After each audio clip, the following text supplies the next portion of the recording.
Assalamualaikum warahmatullahi wabarakatuh. Hello everyone, how are you?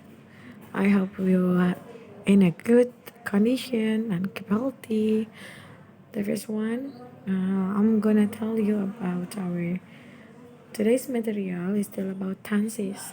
Karena Miss masih banyak banget menemukan kesalahan yang kalian lakukan ketika kalian merubah kalimat menggunakan tenses tertentu. Kita akan bahas dari awal ya, karena materi tesis ini insya Allah nanti akan keluar ketika kalian PTS nanti. The first one is simple present tense. Simple present tense udah dijelaskan. Simple present tense itu adalah tenses yang digunakan untuk menjelaskan kegiatan sehari-hari. Terus kegiatan yang disebutkan tanpa keterangan waktu tertentu. Nah, atau bisa juga untuk menjelaskan sebuah kegiatan yang terjadi saat ini. Di sini ada rumusnya. Jadi tenses terbagi menjadi dua, ada yang verbal, ada yang nominal. Kalau verbal itu untuk menunjukkan sebuah kegiatan yang di dalamnya itu ada sebuah aksi atau kegiatan yang dilakukan oleh si subjek, oleh si pelaku. Maka di dalam kalimat verbal ini sudah pasti ada kata kerjanya. Berbeda dengan kalimat nominal. Kalau kalimat nominal itu digunakan untuk menjelaskan sesuatu tentang atau apakah benda tersebut, misalkan siapakah orang tersebut. Nah, itu menggunakan kalimat nominal.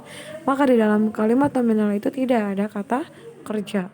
Hanya ada adjektif, kata sifat, adverb atau adverb atau keterangan atau kata keterangan, atau juga tanda n itu sebagai noun atau kata benda. Pertama kalian harus bisa membedakan dulu apa itu kata sifat, kata keterangan, dan kata benda. Dari awal ada kata kerja, verb. Kata kerja adalah tindakan yang kalian lakukan. Misalkan berjalan itu dilakukan kan? Nah, itu adalah kata kerja atau dalam bahasa Inggris disebut sebagai verb.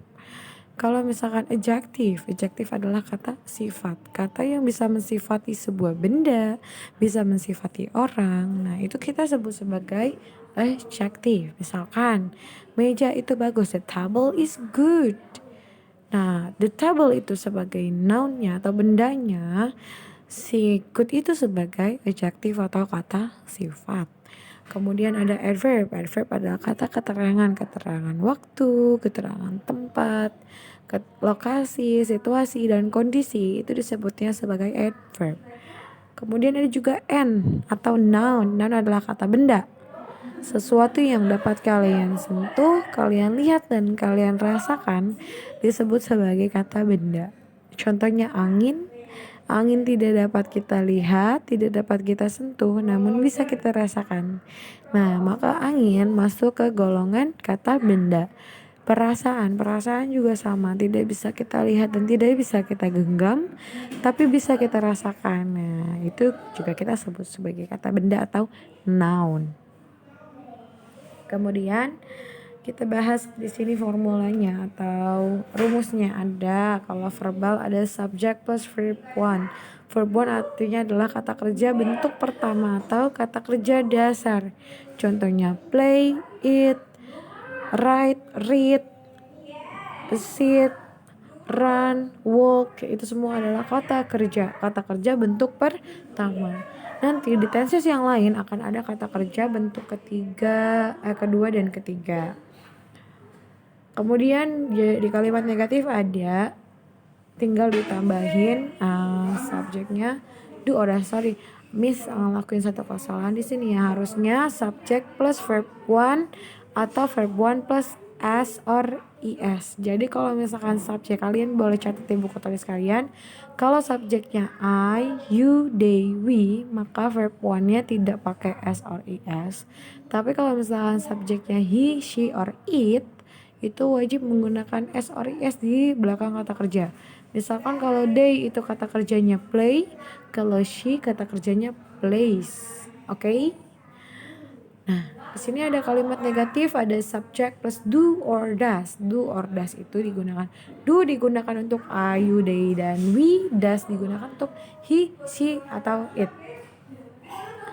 Contohnya di sini nanti akan kita kasih tahu contoh kalimat dari simple present verbal dan nominal. Nah, di sini ada nominal. Nominal kalimat positifnya ada subject plus to be plus adjective, adverb atau noun. To be itu ada 3, ada am, is, dan are. Am digunakan untuk I, is digunakan untuk he, she, dan it, are digunakan untuk you, they, dan we. Oke? Is it clear enough? Kita lanjut ya. Lanjut ke kalimat simple present. Di sini ada contoh kalimat simple present, positif, negatif, dan interrogatif. Jadi nanti kalau misalkan ada tugas, change below sentence into negative and interrogative or positive. Nah, kalian lihat dulu itu adalah kalimat apa? Positif kah, negatif kah, atau interrogatif kah? Nanti tinggal dirubah menjadi kalimat yang atau itu negatif, positif, negatif, atau interrogatif. Di sini kita udah kasih 3. Misalkan kalau kalimat positifnya ada she does everything well, she sebagai subject, does sebagai verb 1 plus es, kemudian ada everything well sebagai objek. Itu everything well itu sebagai objek itu optional, jadi boleh kalian gunakan, boleh tidak. Kemudian kalau misalkan dirubah menjadi kalimat negatif, jadi she does not do everything well. Kenapa di sini ada does not, kemudian ada do? Kita lihat lagi di sini ya. Kalau misalkan kalimat positifnya verb 1 pakai s or is, di kalimat negatifnya kan pakai do or does. Karena di sini does sudah menggunakan s or is, maka verb 1-nya tidak usah menggunakan s or is, hanya kata kerja bentuk pertama dasar saja. Seperti di sini, she does not do everything well. She does not sebagai rumus, do sebagai kata kerja bentuk pertama, everything well sebagai objek. Kemudian ada does she do everything well, kayak tadi. Karena sudah ada does, maka do-nya tidak perlu ditambahin s or is lagi. Kemudian ada kalimat nominalnya she is pretty, dia adalah orang yang cantik. Terus dirubah jadi kalimat negatif tinggal ditambahin not setelah kata is. Kalau dirubah jadi interrogatif tinggal is-nya dipindahin ke depan subject. Nah, catat, kalian boleh screenshot. Ini adalah soal untuk kalian. Change below sentence into negative and interrogative. Ini semua adalah kalimat positif. Kalian harus merubah kalimat-kalimat ini menjadi kalimat negatif dan interrogatif. Nanti silakan diisi di kolom yang akan saya sediakan nanti. Oke? Ini bagian pertama. Kalian tinggal tulis ini part 1. Tulis jawabannya saja. Kemudian di sini ada simple future atau keterangan waktu di masa yang akan datang. Jadi tenses itu sebenarnya ada 16, tapi dibagi menjadi 4 waktu. Waktu sekarang, waktu yang akan datang, waktu lampau, dan sesuatu yang terjadi di waktu lampau. Nah, nanti kita akan bahas lebih lanjut lagi ya.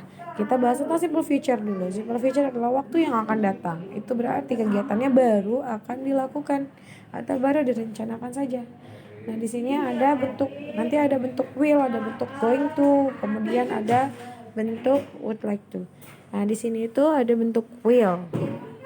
Will ada verbal, ada nominal. Kalau will yang verbal hanya perlu subjek plus will plus verb 1 saja, tidak ditambah s or is, hanya verb 1 dasar. Kalau dikerubah jadi kalimat negatif tinggal ditambah not setelah kata will. Kemudian kalau negatif tinggal interrogatif, willnya tinggal dipindah ke depan subjek. Kemudian ada kalimat nominal subject plus will be plus adjective, adverb atau noun. Kalau tadi di atas ada verb 1, maka di kalimat nominal verb 1-nya diganti menjadi be. Be ini rumus, tidak perlu dirubah. Kalian hanya perlu menambahkan subjek atau kata sifat, kata keterangan, atau kata bedanya. Kemudian seperti yang tadi di awal, kalau dirubah jadi kalimat negatif tinggal ditambahin not setelah kata will. Terus kalau interrogatif tinggal di will-nya dipindah ke depan subjek. Nah, di sini ada contoh kalimatnya. She will do everything well. She will not do everything well. Will she do everything well? She will be pretty. She will not be pretty. Will she be pretty? Nah, maaf nih ya, salah lagi nih ketiknya. Ini adalah simple future yang going to. rumusnya ada subject plus to be. Tadi udah Miss bahas di depan, kalau to be itu ada 3, ada am, is, dan are. Subject plus to be plus going to plus verb 1. Contohnya, she is going to go to the beach. She sebagai subjek, is sebagai to be, going to-nya rumus, go-nya sebagai verb 1, to the beach-nya sebagai objek. Kalau kalimat simple future biasanya juga disertai dengan keterangan waktu yang akan datang. Contohnya next week, next month, tomorrow, next year, next time, next morning, next Wednesday, dan lain sebagainya. Nah, di sini ada kalimat nominal subject plus to be plus going to plus be. Kalau tadi di kalimat verbal yang pakai verb 1, maka di kalimat nominal ini pakai be. Be ini rumus, jadi nggak usah diapa-apain. Kalian tinggal merubah subject, to be, dan adjective, adverb atau noun-nya. Misalkan di sini ada she sebagai subject, to be sebagai is sebagai to be, going to-nya rumus, kemudian be-nya rumus, a teacher-nya sebagai noun. Nah, kalau di rumah jadi kalimat negatif tinggal subject plus to be ditambahin not setelah kata to be. Kemudian kalau mau di rumah jadi kalimat interrogatif, to be-nya tinggal dipindah ke depan subject, not-nya jangan lupa untuk dihilangkan. Karena yang menggunakan not hanya kalimat negatif saja. Di sini ada contoh kalimat, she is going to do everything well. She is not going to do everything well, hanya ditambahin not setelah kata is. Kemudian is-nya tinggal dipindah ke depan subjek aja, jadi is she going to do everything well. Kalau kalimat interrogatifnya tinggal she is going to be pretty, she is not going to be pretty, is she going to be pretty. Nah, kalimat simple future ini berarti kalau misalkan keterangan waktu yang akan datang sekarang belum ya. Kayak misalkan dia bilang she is going to do everything well, dia akan melakukan segala sesuatu dengan baik. Sudah dilakukan?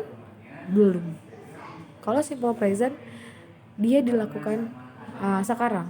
Tapi kalau misalkan si simple future dia baru akan dilakukan nanti. Nah, kan tadi ada 2 ya, Miss sudah jelasin, ada will, ada going to. Kalau will itu adalah sesuatu yang sebelumnya belum pernah kalian rencanakan tapi udah kalian ucapkan. Jadi kemungkinan terjadinya hanya 50%. Kalau misalkan going to, itu adalah sesuatu kegiatan yang sebelumnya sudah kalian rencanakan dengan matang, kemudian kalian sampaikan. Jadi kemungkinan terjadinya itu 99% sampai 100% atau 100%. Jadi kalau kemungkinan terjadinya yang paling kuat itu adalah going to, kalau will itu kalian masih mempertimbangkan. Gitu ya. Oke, lanjut, kalian boleh screenshot. Di sini ada tugas change below sentence into negative and interrogative, sama seperti tadi. Di sini ada kalimat positif yang harus kalian rubah menjadi kalimat negatif dan kalimat interrogatif. Kemudian ada tugas lagi di sini, change the verb in the sentence below using their correct tenses. Jadi di sini ada soal 1 sampai 5, kalian harus tahu dulu kalimat yang menggunakan tenses apa, kemudian kalian kerjakan. Di sini kan ada titik-titik nih. Ini boleh kalian isi dengan rumus atau kalian isi dengan kata kerja sesuai dengan tensesnya ya. Oke, cukup jelas. Kalau kalian ada pertanyaan kalian boleh kontak Miss. Oke, sampai situ.